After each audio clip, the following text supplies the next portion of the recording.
Queridos irmãos, hoje à tarde, quando eu penso na responsabilidade que nós temos de guardar e proclamar a palavra de Deus, eu fico admirado que Deus nos usaria para esta obra santa e eterna.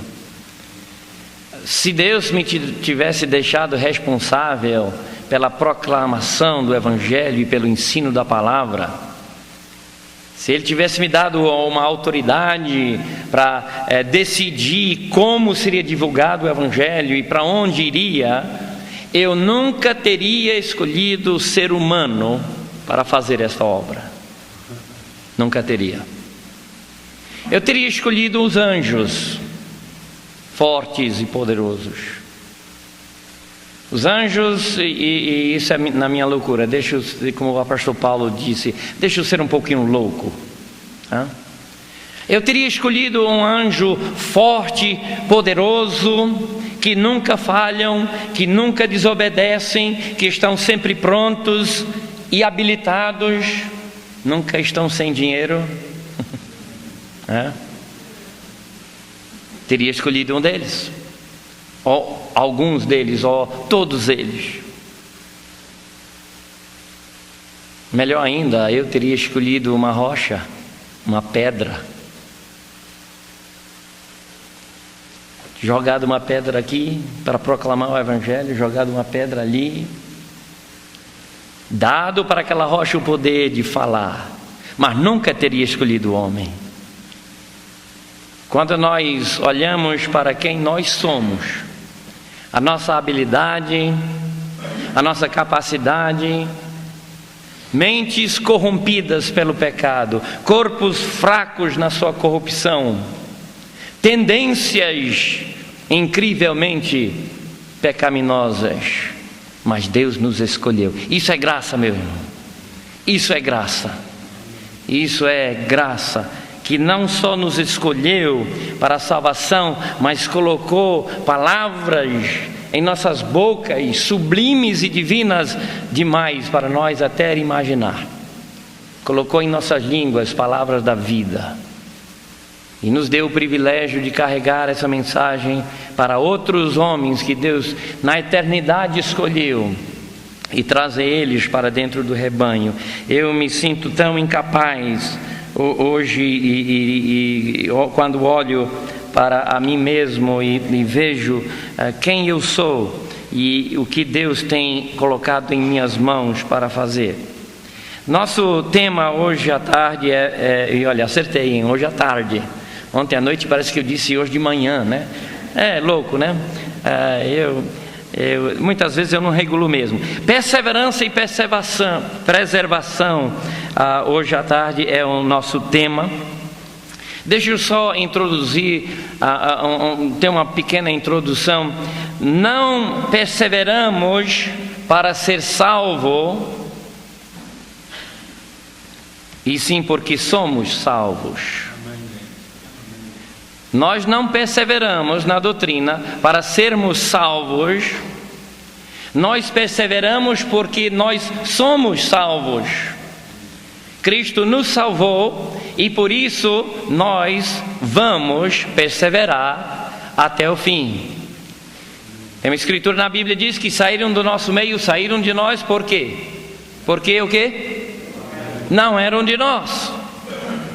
Então, a nossa perseverança prova que Deus realmente nos salvou. É a prova da nossa salvação.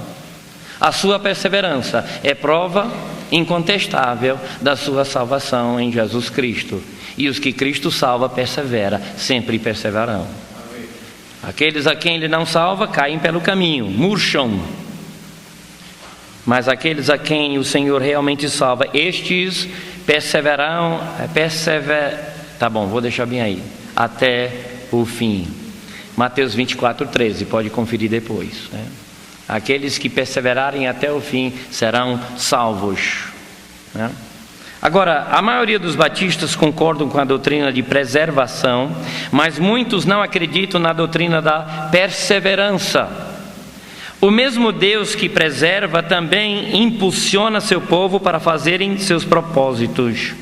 O homem realmente salvo por Deus não cairá finalmente ou para sempre, nem continuará numa vida de pecado constante. Ele pode cair, até mesmo em pecados horríveis, mas não continuará nesse pecado por muito tempo. Se um homem continua em pecados, isto é prova que nunca foi salvo em primeiro lugar. Jesus ensinou perseverança e preservação. João capítulo 3, versículo 15 e 16. Não precisa nem olhar, já está na memória. Para que todo aquele que nele crer tenha o quê? Vida eterna. Ele amou o mundo, deu seu Filho, e todo que nele crê não pereça. Não pereça. Meus irmãos, é incrível a simplicidade do Evangelho. Não pereça. Ponto final. Não pereça. Ponto final. Não tem não pereça se, não pereça como, não. Não pereça. Ponto final. E aí diz, mas tenha vida eterna. Eu acho que vida eterna está bom, não está? É comprido bastante para você? É longo bastante?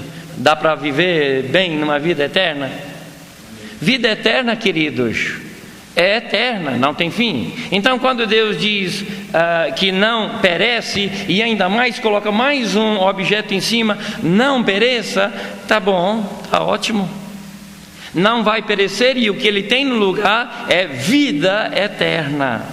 Vida eterna. Rapidinho, João 5, 24. Vamos olhar para lá. João 5, 24.